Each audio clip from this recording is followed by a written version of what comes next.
They warned the colony not to land. The probe sent back one picture, then everything died. It wasn't weather. It wasn't animals. The planet itself was a weapon. We called it a Deathworld. The first wave took the scouts in an hour. The second wave took the drone swarm by sunrise. By nightfall, radio went silent. We sent a rescue team anyway, because humans don't leave people dead and cold. The shuttle pierced the sky and hit an ocean of storms. The wind tried to tear their suits off. The ground learned to bite. Trees lashed like whips. Rocks rolled like predators. Every step was a choice with a price. The team lost a boot, then a leg, then 2 men. But something else watched.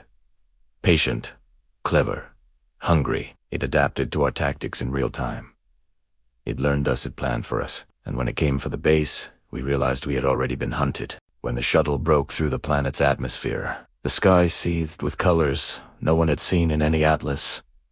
Acid green streaks, purples that throbbed, and lightning that crawled sideways like living veins. The crew chewed the view in silence, because even the sensors seemed embarrassed to lie. Every instrument screamed warnings they'd been told to ignore. The colony beacon flickered weakly on the far horizon, a washed light in a place that wanted to erase light altogether. Commander Alia Voss felt the first real fear in her throat when her boots sank a centimeter deeper than normal. The soil didn't accept weight? It tested Italiano. Her suit HUD traced tiny micro-pressures that climbed like teeth marks. We stepped carefully, she told the team. Words like that, said aloud, become commands. They moved slow, methodical, each man a balance of focus and muscle memory. The planet watched, and the planet had patience. The scout's first casualty was not a beast, but a rock. A slab of basalt, the size of a car, retracted like a jaw and clamped the leg of Private Hoffel before anyone could cry out. He was pulled down with the slow finality of someone pulled into the earth. The team tried a thermic charge. The rock shrieked in a frequency that rattled fillings and burst ear. Hoffel's shout was the sound of a man surprised into death. And from that moment, the mission changed from exploration to survival. The flora made the map lie. What appeared to be harmless grub revealed fibers that exuded enzymes, dissolving suit polymers. Your gloved hand, brushing a world vine, would feel like 1,000 pinpricks. Within minutes, fibers glowed, tightened, and bored toward warm gaps and seals. Camouflage didn't help here. The plants smelled like iron and death, and they hummed at frequencies that scrambled drone cameras. The team discovered the hard way that the planet's ecosystems were networked. A cut leaf was an alarm. A broken twig woke the valley. Alias Kums went wild with automated trap warnings. Atmospheric microcurrents turned into razors, storms that choreographed pressure fronts in patterns that mimicked the team's path. The weather was not chaotic. It was deliberate, a living algorithm. They tried to outflank it with speed. The storm countered with shifting microvortices, pinning protective bubbles like stinging hands around them. Each attempt to force the landscape only taught the planet how to lock new zeros into their route plans. At the makeshift forward hideout, the colonists looked exhausted in a way that had nothing to do with sleep. Old tech lay strewn with modifications, mesh exoskeletons welded to broken rover frames, baked ceramic plates strapped 2 helmets like makeshift bones. The leader, a woman named Sira, explained in a flat voice that had known to many funerals. We are living under a predator's logic. It doesn't want food. It wants the pattern. It learns the pattern and kills the pattern. You must stop being a pattern. Stop being a pattern. That phrase became a manifesto at dusk. Move irregularly. Bury heat signatures.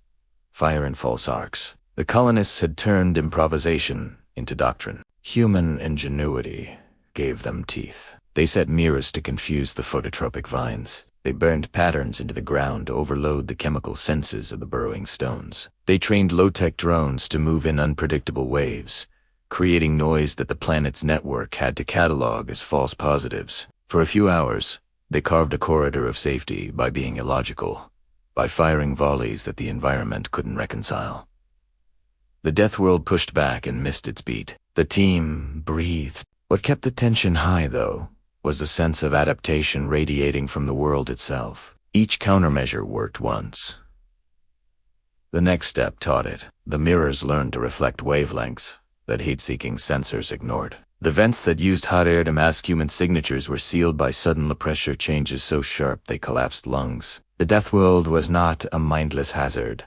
It was an opponent with a short memory for mercy and a gift for evolution. Somewhere beneath the soil, a network calculated path probabilities and rerouted danger into corridors humans had only just claimed. The worst of it was the moral calculus. When a child in the colony contracted a sap infection that dissolved synthetic skin like tissue paper, the med team realized their only supply of a vital enzyme was a plant that grew on the far side of the ravine, guarded by a field of snapping stones. To retrieve it meant sending volunteers into a To leave the child meant certain death in a slow, corrosive way. Sierra's eyes were steady with a terrible math. "Who do we send?" she asked. The question ripped quiet through the shelter like a wind that had no home. Aaliyah volunteered. She knew the mission meant more than her. Heroism in a death world was not a warrior's roar. It was a calculation. Distance, heat signature, armor integrity, the angle of approach. She moved like a ghost, staggered across the trap lane, and when a stone lunged, she kicked a reflective shard into its hinge, jamming the mechanism. The team got the enzyme. The child survived.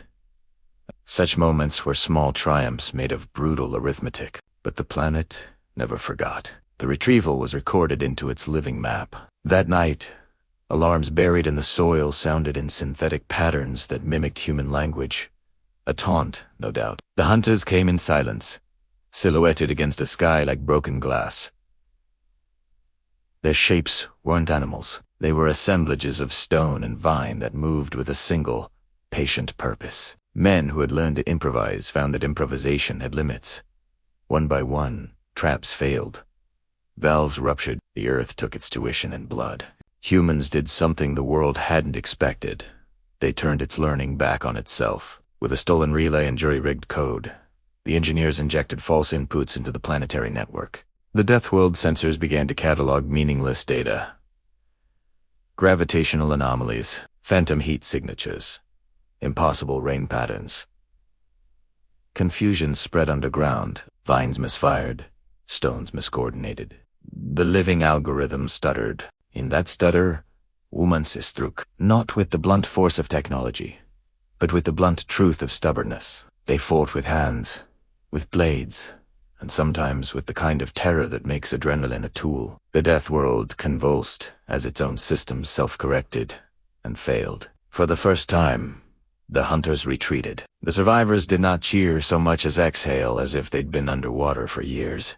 They left, because no victory is permanent when every hour teaches a planet new. They took with them a different map, one of scars and a list of things learned. They knew the Deathworld would return to learning. It would remember the mirror tricks, the false heat signatures, the sound pulses that masked human movement. But they also left a seed of human unpredictability. They'd added an element the planet hadn't calculated: deliberate chaos. At the edge of the atmosphere, Aaliyah looked back. The horizon was a bruise that moved, swallowing light like a slow animal. She thought of Private Haffel, of the child, and of Sierra's hard face. She thought about what humans do when everything seems designed to kill them. They make decisions others won't. They take the gamble on hope. On the shuttle, the data logs scrolled. The map of a planet that killed, adapted, and remembered. It would be months before others reached that world again. It would be decades before they understood the scale of what they'd seen. The Deathworld had not been defeated. It had not even been slowed for long. But in the margins of its memory, a new variable now existed. Humans who would not be simple inputs. Humans who would change patterns, confuse predators, and sometimes die spectacularly trying to save a child. They radioed back the single line that would become a legend on the station shelves and in ruined bunkers. We survived. Not because the planet allowed us to, because we were stubborn enough to become its worst bug. If you want part 2, where humanity returns with engineered chaos and a plan to turn the planet's learning system against itself, come and return to Deathworld. Like and subscribe. I'll write the next chapter. More tactics, bigger stakes, and the moment humans make the planet afraid of us.